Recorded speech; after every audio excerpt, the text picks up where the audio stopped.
الرجيم بسم الله الرحمن الرحيم الحمد لله رب العالمين الرحمن الرحيم مالك يوم الدين إياك نعبد وإياك نستعين اهدنا الصراط المستقيم صراط الذين أنعمت عليهم غير المغضوب عليهم ولا الضالين آمين۔ پہلی بات تو یہ ہے کہ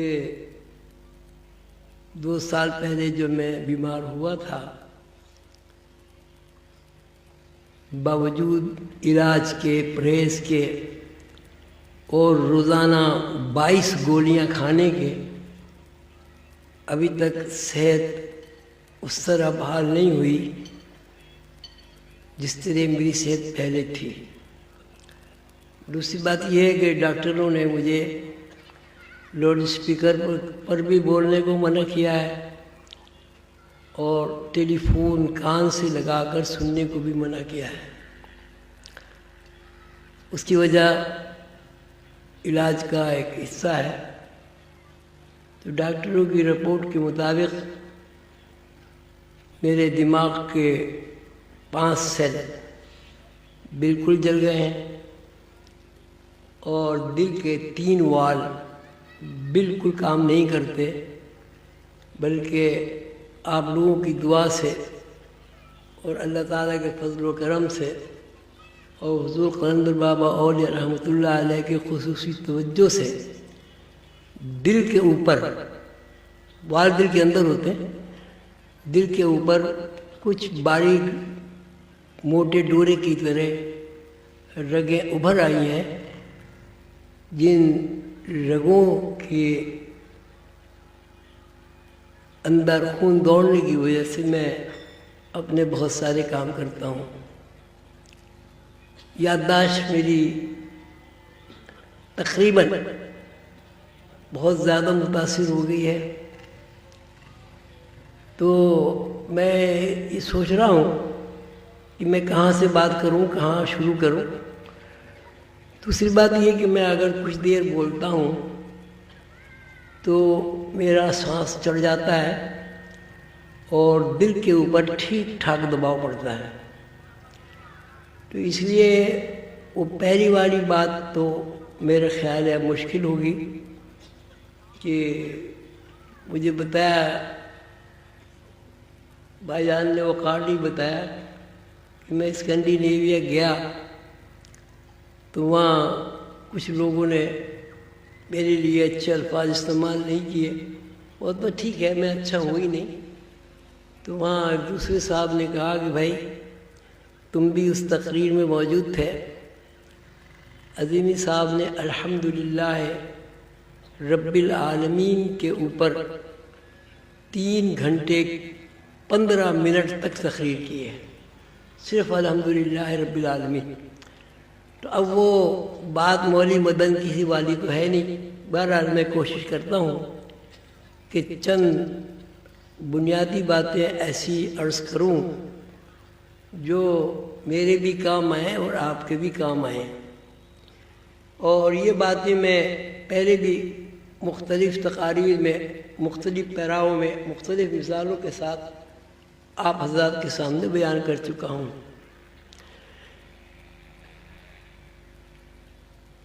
سوچنے کی بات یہ ہے کہ اللہ تعالیٰ نے جب یہ کائنات بنائی تو اس کے پیچھے اللہ تعالیٰ کا کوئی نہ کوئی مقصد ضرور تھا اور ہے۔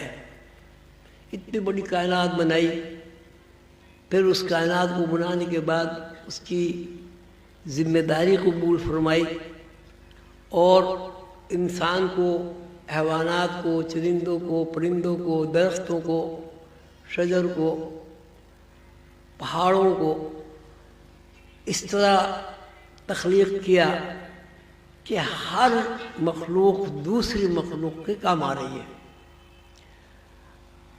لیکن مخلوق دوسری مخلوق کے کام تو اسی وقت آئے گی نا جب مخلوق زندہ رہے گی، جب مخلوق کے اندر حرکت ہوگی، جب مخلوق کے اندر شعور ہوگا۔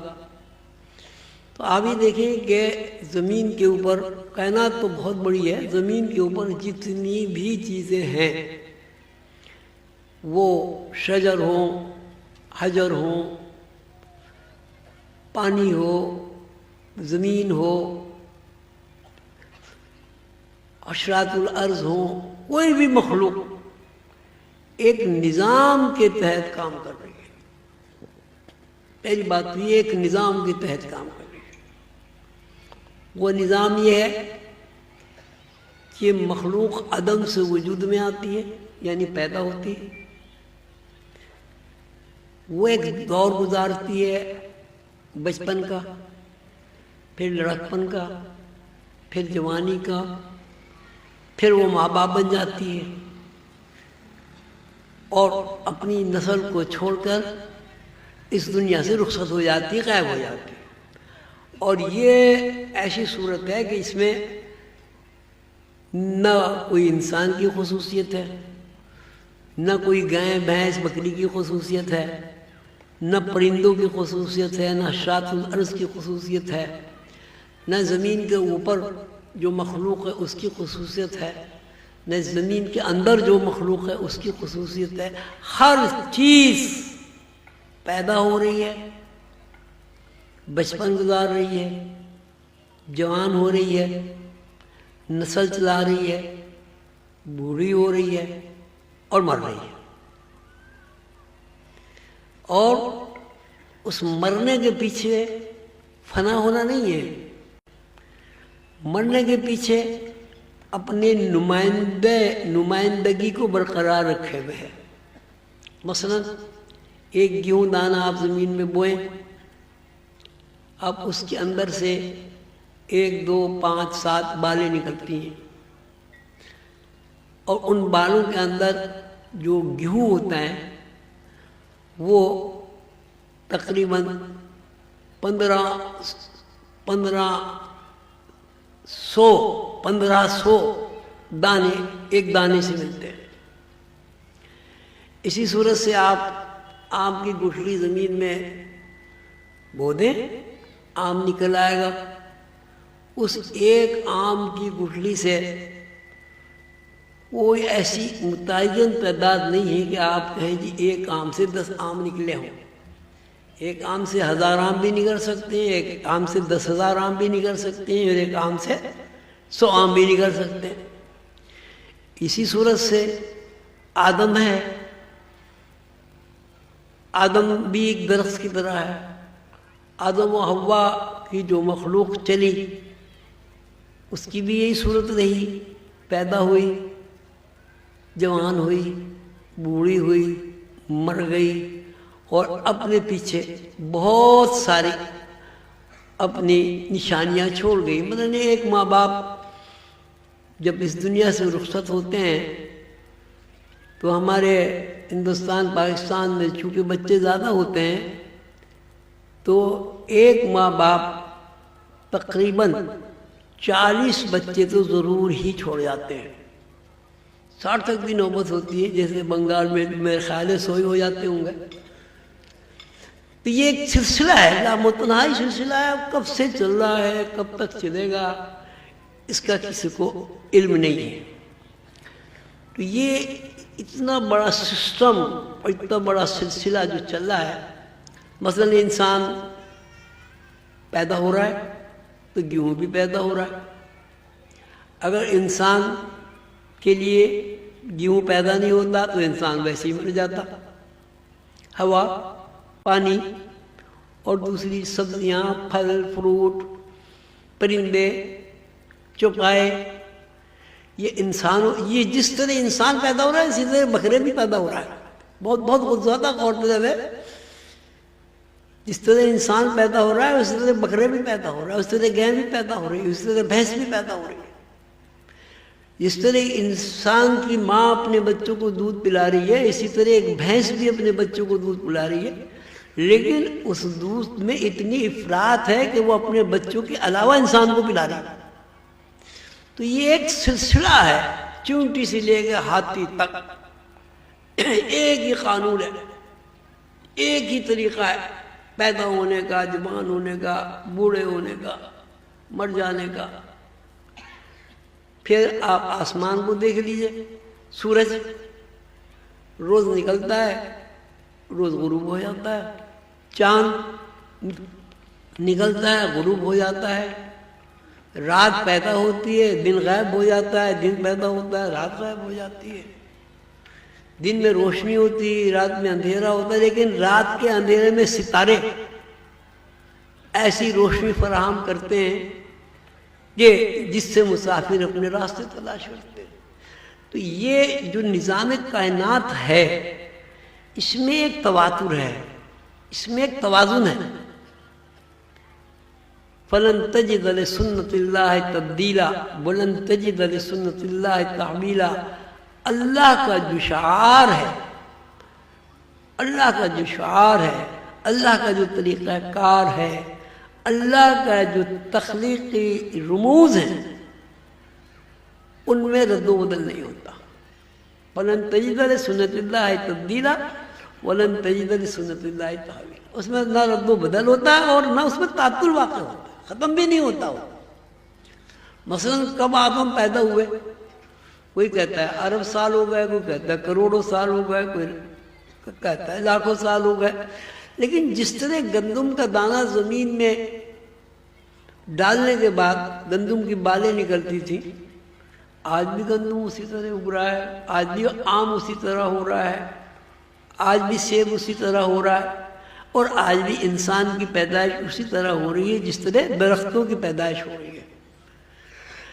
بچپن کی جو حالت ہے وہ انسان کے بچے میں، حیوان کے بچے میں کوئی فرق نہیں ہے، وہ بھی بہت نازک اندام ہوتا ہے انسان کا بچہ، اور گائے کا بچہ بھی نازک اندام ہوتا ہے۔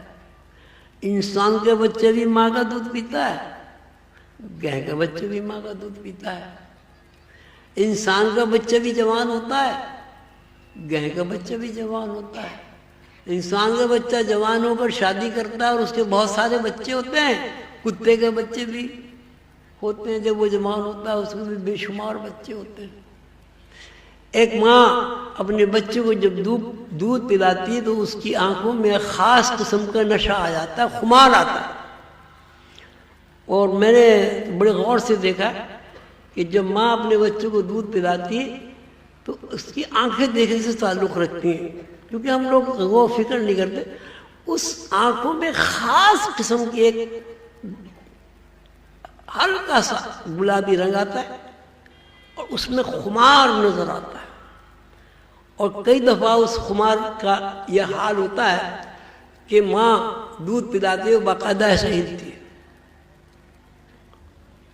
غیر اختیاری طور پر ہلتی ہے۔ کیوں بھائی، مائیں بیٹھی بھی ہلتی نہیں ہلتی؟ نہیں ہلتی؟ کیوں ہلتی ہیں؟ انہیں اللہ تعالیٰ کی طرف سے جو دودھ پلانا ہے، اس دودھ پلانے میں جو ماں اپنی ڈیوٹی پوری کر رہی ہے، اس ڈیوٹی کو پورا کرنے کی ایک لذت ہے، ایک سرور ہے، جس کی وجہ سے ماں غیر اختیاری طور پر ہلتی ہے۔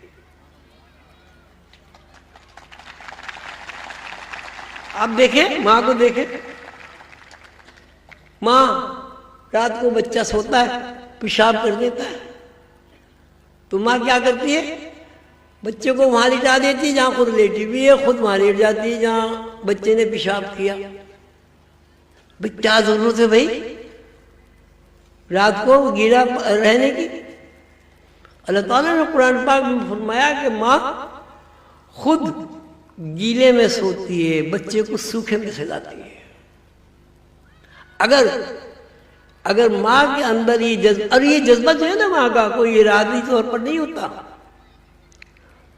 میں نے تو نہیں دیکھا آج تک ماشاءاللہ اتنی بچیاں اللہ میاں بڑی کرتے ہیں، سب کی شادیاں ہوتی، کسی ماں نے یہ کہا بیٹا جب تیرے بچہ ہوگا تو سوکھے میں جب ہوگی تو بیٹے کو سوکھے میں سکھانا، تو گیلے میں سونا۔ کیوں بھائی، کسی ماں نے اپنی بیٹی کو یہ نصیحت کی آج تک ہے؟ تو اس کا مطلب ماں کے دماغ میں اللہ تعالیٰ یہ بات ڈالتے ہیں کہ بچہ نازک اندام ہوتا ہے، بھولا ہوتا ہے، اگر وہ بھیگ گیا تو بیمار ہو سکتا ہے، بخار ہو سکتا ہے، اسے سردی لگ سکتی ہے۔ ماں کے اندر اللہ تعالیٰ نے ایسی صلاحیت اور سکت دی ہے بڑی ہونے کی وجہ سے کہ وہ گیلے پن کو برداشت کر سکتی، وہ بیمار نہیں ہوتی۔ تو یہ ایک نظام جو اللہ تعالیٰ نے بنایا ہے، کائنات کا جو سسٹم بنایا ہے، اس سسٹم میں جو مجھے بنیادی بات نظر آئی، جس کے بارے میں نے تھوڑا سا غور و فکر کیا، یہ جو کائنات چل رہی ہے ساری، یہ روز بچے ہو رہے ہیں، بڑے ہو رہے ہیں، پھر وہ بچے بڑے ہو رہے ہیں، پھر وہ بڑے ہو رہے ہیں، پھر ان کے بچے، ہر بچہ اس کے پیچھے کیا چیز ہے؟ میرے حساب سے اس کے پیچھے اثار ہے۔ گائے ہو، بھینس ہو، بکری ہو، مکھی ہو، کبوتر ہو، کوئی بھی ہو، ہر مخلوق اپنے بچوں کے لیے اثار کرتی ہے۔ دودھ پلانا بچہ خود ایک اثار ہے، راتوں کو بچے کو سوکھے میں سلانا، خود گیلے میں سونا اثار ہے، بچے کے لیے راتوں کو جاگنا اثار ہے، بچوں کی تعلیم و تربیت کے لیے اگر حالات سازگار نہ ہو، مزدوریاں کرنا، نوکریاں کرنا اور بچے کی تربیت کرنا اثار ہے، اس کی حفاظت کرنا۔ مشہور ہے نا، ماں خود سوکھے میں سوتی ہے، خود گیلے میں سوتی ہے، بچے کو سوکھے میں سلاتی ہے۔ اب اس بات سے کہ یہ جو پیدائش کا اور پرورش کا یہ جو ایک سلسلہ ہے، اس کے پیچھے سوائے ایثار کے بھائی مجھے تو کچھ نظر نہیں آیا، اور بلا مطلب کے کوئی ماں اپنے بچوں کو اس لیے نہیں دودھ پلاتی کہ یہ میرا بچہ بڑا ہوگا، میری خدمت کرے گا، میری ٹانگیں دبائے گا، میرے سر میں کنگھی کرے گا، نہ، اس کو تو خیال ہی نہیں آتا اس وقت۔ یہ چیز جو ماں کے اندر اللہ تعالیٰ نے ودیت فرمائی ہے، اللہ تعالیٰ کے اپنی ذات میں بھی ہے۔ اللہ تعالیٰ کبھی نہیں سوچتے کہ میں نے مخلوق کے لیے زمین بنائی، زمین کو اتنا سخت نہیں بنا دیا کہ وہ ٹھوکریں کھاتا ہوا گرے اور اس کے سر پھٹبل ہو۔ اللہ تعالیٰ نے پانی وَأَنزَلَ مِنَ السَّمَاءِ مَاءً فَأَخْرَجَ بِهِ مِنَ الثَّمَرَاتِ رِزْقًا لَكُمْ، کہ ہم نے آسمان سے پانی برسایا اور اس پانی سے بڑے ثمرات مخلوق کے لیے پیدا کیے۔ اللہ تعالیٰ آپ جانتے ہیں، خود اللہ تعالیٰ فرماتے ہیں اللہ تعالیٰ کھاتے نہیں ہیں، اللہ تعالیٰ کپڑے نہیں پہنتے، اللہ تعالیٰ گھر میں نہیں رہتے، اللہ تعالیٰ ہوائی جہاز میں نہیں بیٹھتے، اللہ تعالیٰ کو کوئی کسی موٹر سائیکل کی ضرورت نہیں ہے۔ تو یہ سوچنے کی بات یہ ہے کہ یہ سارا جو نظام ہے اللہ تعالیٰ کا، یہ مخلوق کے لیے اللہ تعالیٰ نے بنایا، اس کے پیچھے کیا مقصد ہے؟ بھئی مخلوق خدمت کرے، اللہ کی مخلوق اللہ کی کیا خدمت کرے گی؟ بھئی خدمت تو اس کی ہوگی جو ضرورت مند ہوگا، تو یہ احتیاج ہوگا، اللہ تو یہ احتیاجی نہیں ہے۔ اللہ نے ایک پروگرام بنایا، مکمل پروگرام بنایا۔ انسانی جسم کا نظام دیکھیں، بڑا وہاں ایک عجیب و غریب اللہ تعالیٰ کا نظام ہے، دل الگ کام کر رہا ہے، پھیپھڑے الگ کام کر رہے ہیں، گردے الگ کام کر رہے ہیں، بولو براز پخانہ پیشاب کا الگ نظام ہے، بچوں کی ماں کے پیٹ میں حفاظت ہو رہی ہے، پیدائش کا عمل سوچنے سے آدمی کے اوپر لرزہ طاری ہو جاتا ہے، وہ مسلسل جاری ہے۔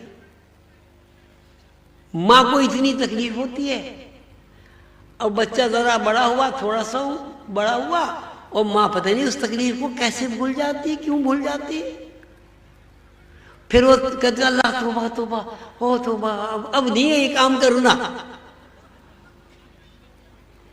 اور واقعی تکلیف بھی ہوتی ہے، تو پسینے پسینے ہو جانا اور برا حال ہو جانا، اور جناب اس کے بعد چونکہ اللہ تعالیٰ نے اس کے ماں کے اندر بچے کی مامتا رکھ دی ہے، اس لیے وہ مامتا جب غالب آ جاتی ہے تو ماں ہر تکلیف بھول جاتی ہے، اور پھر تیار ہو جاتی ہے اور اللہ کے مخلوق برابر چل رہی ہے۔ اللہ تعالیٰ نے سورج نکالا، سورج کے فوائد سب جانتے ہیں، دھوپ کے فوائد جو ہیں، دھوپ ہے، گرمی ہے، کھیتیاں پکتی ہیں۔ اگر سورج نہ نکلے، دھوپ نہ نکلے تو آپ جتنی چاہے گندم اگا لیں، گندم تو نہیں پکے گی یا پک جائے گی، کیوں بھائی؟ چاند، اللہ تعالیٰ چاند نکالتا ہے روز، مٹھاس پیدا ہوتی ہے درختوں میں، گیہوں میں، ہر چیز میں۔ تو یہ تو ساری چیزیں ہمارے ساتھ پیش آ رہی ہیں، ایک تخلیقی پورا نظام اللہ تعالیٰ کا ہمارے سامنے ہے۔ تو یہ نظام اگر اس لیے ہے کہ اللہ تعالیٰ کو ضرورت ہے، اللہ تعالیٰ تو کھاتے پیتے نہیں، اللہ تعالیٰ تو سوتے بھی نہیں، لا تأخذہ سنۃ ولا نوم، کہ اللہ کو تو نیند تو بڑی بات ہے، اونگ بھی نہیں آتی، لا تأخذہ سنۃ ولا نوم۔ تو پھر یہ سارا یہ نظام ہے، یہ سارا جو سسٹم ہے، اللہ تعالیٰ نے کیوں بنایا؟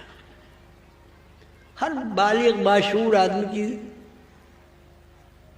فکر میں یہ بات آتی کہ آخر یہ اللہ تعالیٰ کو کیا ضرورت پیش آئی، اتنی بڑی مخلوق کی ذمہ داری اللہ تعالیٰ نے قبول فرما لی۔ تو اللہ تعالیٰ خود ہی فرماتے ہیں کہ یہ سارا جو میں نے کارخانہ بنایا ہے، اس کے پیچھے مقصد یہ ہے کہ اللہ کے بندے، خاص بندے، عام بندے، جو بھی بندہ اپنی ساری زندگی کا مطالعہ کرے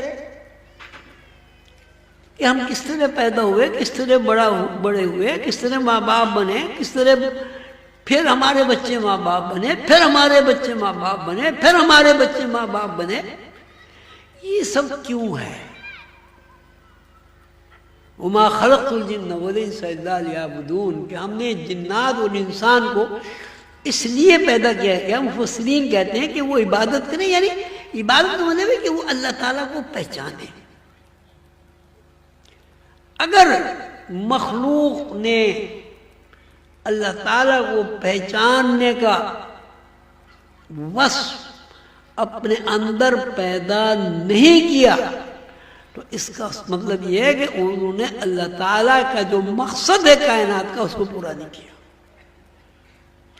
بڑی عجیب بات ہے کہ جی وہ اللہ تعالیٰ تو وہاں بیٹھے ہوئے ہیں عرش پہ، وہ تو کوئی دیکھ ہی نہیں سکتا، اللہ تعالیٰ کو دیکھ نہیں سکتا۔ اچھا کہتے ہیں یہ اگر اللہ تعالیٰ کو دیکھنا ممکن ہوتا تو حضرت موسیٰ علیہ السلام نے جب اللہ کو دیکھا تو وہ بے ہوش ہو گئے۔ تو سوال یہ ہے کہ جب بے ہوش ہو گئے تو ہوش میں بھی آ گئے۔ اگر حضرت موسیٰ علیہ السلام نے اللہ تعالیٰ کا دیدار نہیں کیا تو سوال یہ ہے کہ وہ بے ہوش کیوں ہوئے؟ بھئی کوئی چیز دیکھی تو بے ہوش ہوئے نا۔ اچھا پھر وہ اللہ تعالیٰ کا ایک دفعہ بے ہوش ہو گیا، پھر دیکھ لیا اللہ تعالیٰ کو، پھر کوہ طور پر، سب کو پتا ہے کوہ طور پر جاتے تھے اور کتاب نازل ہوئی، اللہ تعالیٰ سے ہم کلام ہوتے تھے، اللہ تعالیٰ سے باتیں کرتے تھے۔ تو اب مقصد کیا ہے کائنات کا؟ ایک مقصد تو یہ کتا پیدا ہوا، بلی پیدا ہوئی، گائے پیدا ہوئی، انار، امرود، کھانا پینا، گھاس پات سب پیدا ہوا۔ تو اس کے علاوہ اگر ہمارا مقصد بھی یہی ہے، بھئی ایک بیل ہے، اس کا کیا، بیل کیا کرتا ہے جی؟ کیا کرتا ہے؟ مزدوری کر لیتا ہے، کھاتا ہے، پیتا ہے، بوڑھا ہو جاتا ہے، بچے پیدا کرتا ہے، مر جاتا ہے، یہی ہوتا ہے نا۔ اب انسان بھی یہی کر رہا ہے، پیدا ہوا، بڑا ہوا، تھوڑا بہت پڑھ لکھ لیا، کام سیکھ لیا، کام کیا، اس کے بھی بچے ہوئے، وہ بوڑھا ہوا، وہ مر گیا،